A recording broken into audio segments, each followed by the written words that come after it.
I'm sure you're here for the tea, even though this is coffee. Does it emotionally pain me to have the name Jake Paul in this title? It does, but context. So, hi guys and welcome back to my channel. So in today's segment, video, I'm actually gonna do a good old-fashioned video response. I don't really remember when you could do these to actual videos, like just me. Am I just like the oldest out here? We've really zoomed in a little bit. So this video is essentially like a video response and my thoughts on the first episode so far of Shane Dawson's Jake Paul documentary series. I haven't watched the next one yet because I wanted to film this first. I've never really done one of these videos before. Siri's listening to me. That's scary. Stop. Oh my god. I'm listening. Yeah, I know! I wanted to very specifically talk about something he said about 10 minutes into the video, which was that he said that there has to be like something fundamentally different about YouTubers than like normal people in order to do what we do. And interestingly, that's something I've always thought and so agree on, but I've never actually like talked about it. So I feel like now is the perfect time to discuss the ways in which I think YouTubers are very different from like your average person, which I think I can get away with doing seeing as I've been doing this for almost 6 years. So if anyone would know, trust me, like it's me. I think there are two very separate groups in this. So we will talk about the first group. Let's talk about like the YouTube OGs. So I've been making videos for 6 years. I've been watching YouTube for about 8. My friends Philia and Georgia, who are also YouTubers, like they've both been watching YouTube, you know, as long as I have, even longer as well. Spoken to them about this and we kind of all agree on like YouTube OGs. If you watch any Draw My Life of any like big YouTuber who's been on here for like, some people have been on here for almost a decade. Like that is a long ass time. But a lot of people started YouTube back in the day.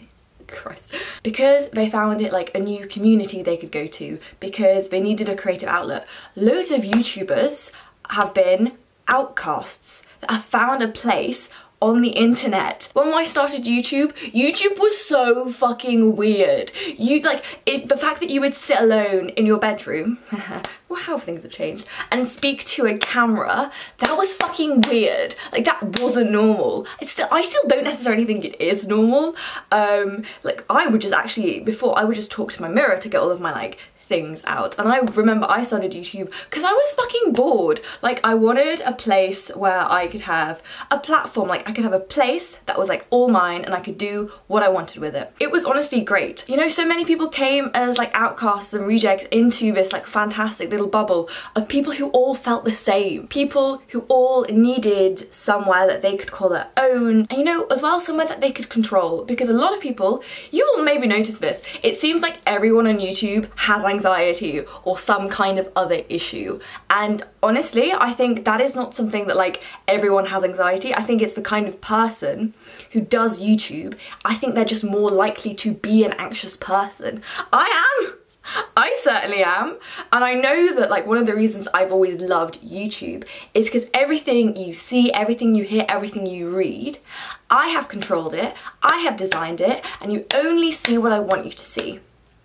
And that sense of control gives me great comfort. That's why I'm a bit uncomfortable doing a live stream, because I'm like, I can't control everything that's happening right now. So I think that's 100% what drew people to YouTube in the beginning.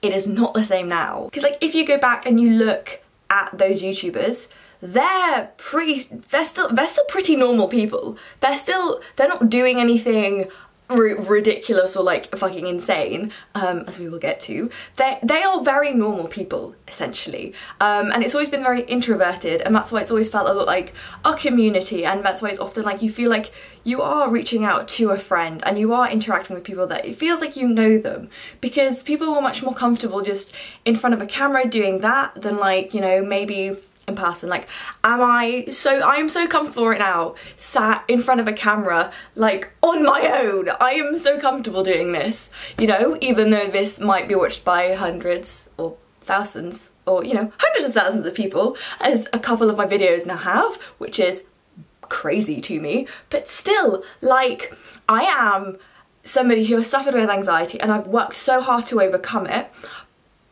But then would I be able to like say things in front of over 1 million people as I have done? No, but this lets me do that. So that's like the YouTube OGs. Like those are the kind of people who started YouTube in the beginning. And as well, I don't even think it's that narcissistic.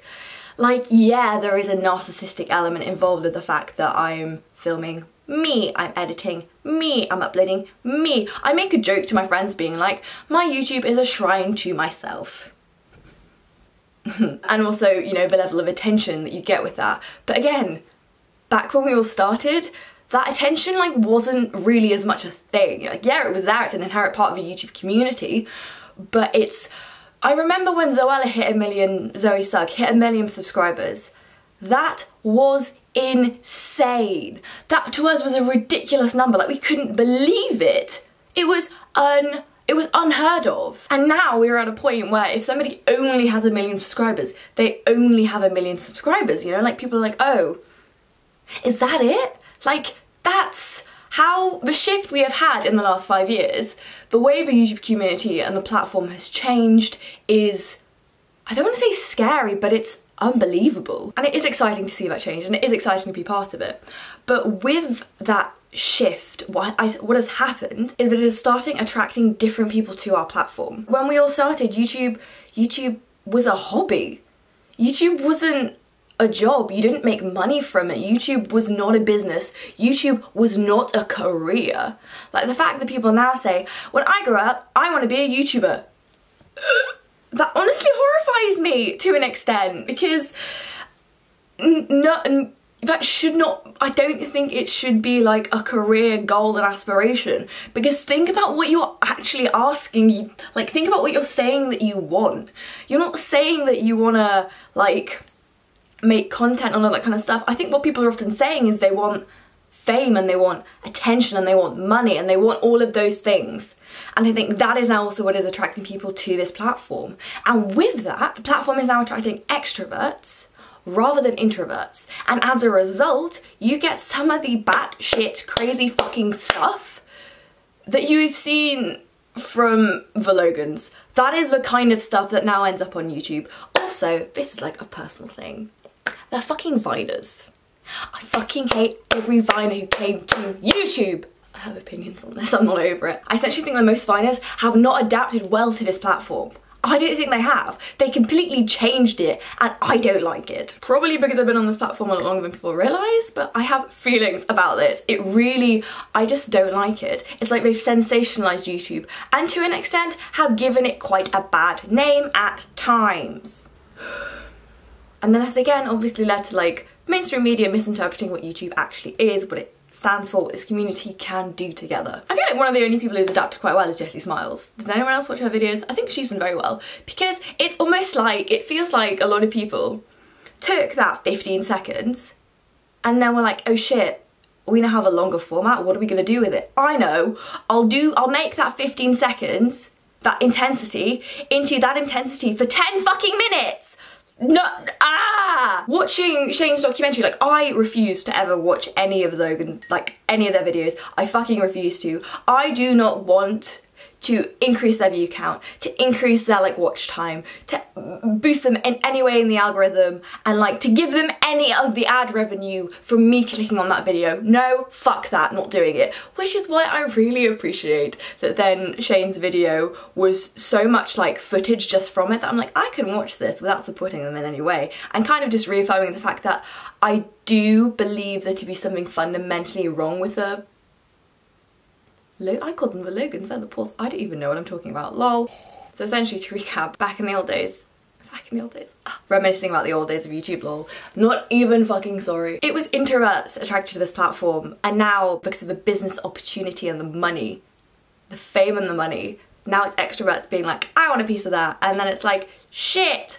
But then you can understand why you end up getting all of these like exaggerated personalities. I thought that was such a good point. Like, it's true though, isn't it? Like, that is not a normal way to behave. That is not a normal thing to do. That is not how a normal person acts. Like, even in front of the camera. I feel like that's why my subscribers so highly rate. Like, you guys say so often that you think I'm so honest and so genuine. Like, I had coffee the other day with a subscriber of mine, but like, she knows Georgia, so like, we're friends there. One of the things I had to ask was like, how, like, am I the same in person as I am in my videos? And she said yes. So I'm like, that is all I ever want, is to make sure that I'm exactly the same person, because I can't imagine being someone different on camera than I am in person. Like, that makes no sense to me whatsoever. Like, because then you can just see how superficial it all is, and the fact that this person, I don't think this person, then how can they care? How can they care about their subscribers, about their community,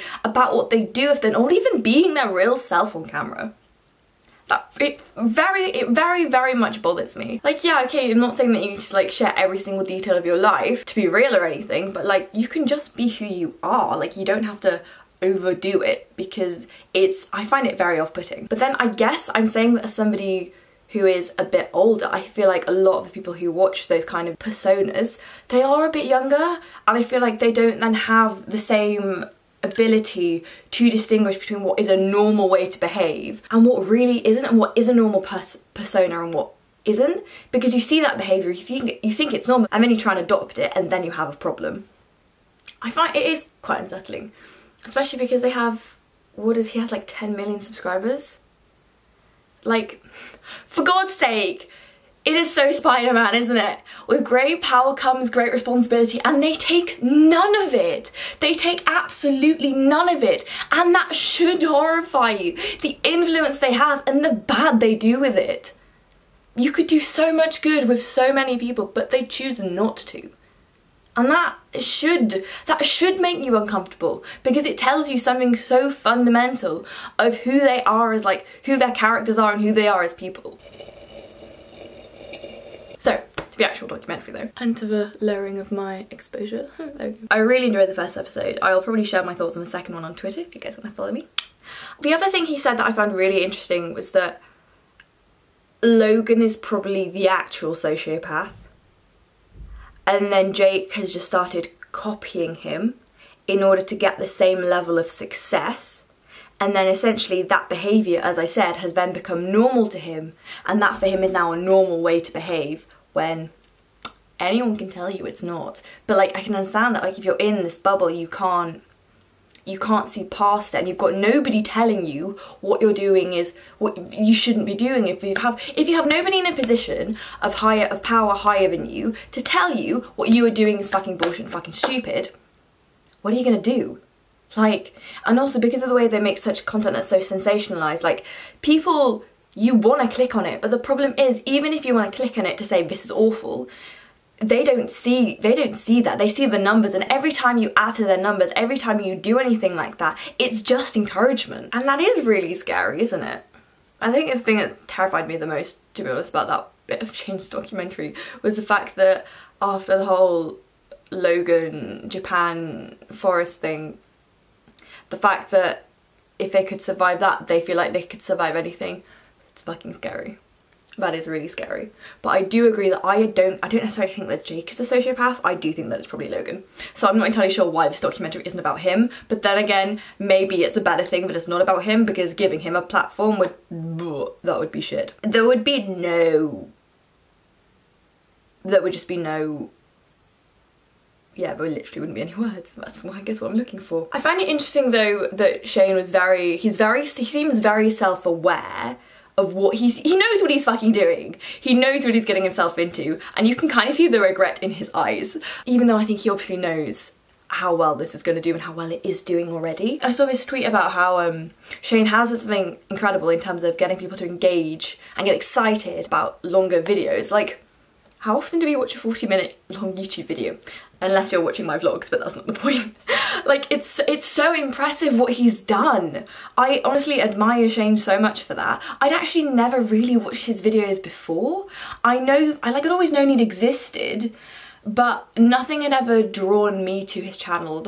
I watched the Jeffree Star documentary and I loved it. I also can't get over Jeffree Star's poms. I can't do it. It's amazing. But it was very interesting in terms of like the redemption arc attached to that. Even though Ophelia made a really good point that that's kind of, it came more like, that documentary series came more like at the end of already his like redemption arc, as in like he was already in most people's books okay again, and then it's like Shane put the icing on top of the cake, which I thought did make a lot of sense. And I think Shane is very aware that people don't want a redemption arc at all with Jake. I don't fucking want a redemption arc. I think Shane knows that. Like, I don't want him to be humanised because I don't think he deserves it. I don't want the poor brothers to be humanised because I don't think on some level they even act like they're fucking human. I know it's probably not the best thing to be like, this guy's obviously a sociopath. And so I think Shane knows that people who don't like him are mainly going to be the ones watching this documentary, because why wouldn't we? I mean, basically have it reaffirmed for like, what, 7, 9 episodes? That he's a dick? Yeah, I think we'll take it. And I think then any like of his actual subscribers might just like watch it and then declare it bullshit and like move on with their lives. Let's hope. How is this going to end? I don't know. I'm looking at the note on my phone and one of them just says, fucking Viners! One of my notes actually says that getting big on YouTube now requires a certain lack of morality and sanity, and I completely agree with myself. But it's so true though. I think that's probably one of the reasons that my channel has stayed smaller, because I don't do insane shit for I'm just here chilling in my like corner of the internet. It's like you have to do the craziest, biggest fucking stunts in order for anybody to click on your video. There's like that level above clickbait of just like, what the fuck? And I think they've achieved that miraculously, but what the fuck? I have never sworn this much in a video. I'm so sorry, Mum. Mum's probably not even watching because I don't think she knows what a Paul is. But that's essentially my main point, is like, the people who started back in the day, I'm gonna stop saying back in the day. The people who started 5 years ago, 10 years ago, our reasons for it were so different than why people are starting now. And that's why you have such different personalities. And then it's almost like our channels, not that our channels are dying, but they're not having that same astronomical growth that they did at one point. Like, do you remember when like all of like Brick Crew started getting like 1 million subscribers? All of them were hitting it. We were all like, oh my god, it was insane. Like, and yeah, for us at least those days are gone, and that's kind of sad. So now it's the Americans doing their thing, and what the hell? And now people join YouTube because they want to start a channel because they want attention and they want money and they want I feel like I am taking a very cynical look at this, I acknowledge that, but you have to admit this is such a saturated market. How are you supposed to even find good quality content that isn't fucking batshit crazy? I sit there thinking, how are people supposed to find me? Like, you can't compete with this sensationalized crap. I feel like the only way you can is really by being yourself. Someone has to, by putting out content that like is good. It doesn't have to be you blowing up a car or something, but it can be good, it can be thoughtful, it can be insightful. To be honest, look at Shane's documentary. It is all of those things. And he's done it without blowing shit up. I hope, dear God, I hope nothing gets blown up in this video that hasn't already been blown up. I'm gonna leave this video here because Viners make me angry. And that is the quote. I made merch. Should I put that on a mug? I actually never really got into Vine, and I've only seen Vines on Twitter, so you know, that's how the natural progression of that went. So yeah guys, those are my thoughts. Leave yours down below. I would love to hear them. Let's make this a discussion. I will be watching all of the documentary. I will actually leave it below, and I will also timestamp the bits I'm talking about if you guys want to go watch that. If you're skeptical, I do highly recommend it. It is really good. I just enjoyed that he wasn't, like, Jake Paul was not in any of the first episode, like not in person. I kind of don't want him to be in it. I also just love that he had to make a video going, I'm not a sociopath. I don't think he is. I think his brother is, and then he's copied his behaviour and that's become his new normal. But anyway, okay, like, subscribe, and all the jazz. I make videos every once in a... This is a, like, one in a... Fuck. Okay, yeah. Bye!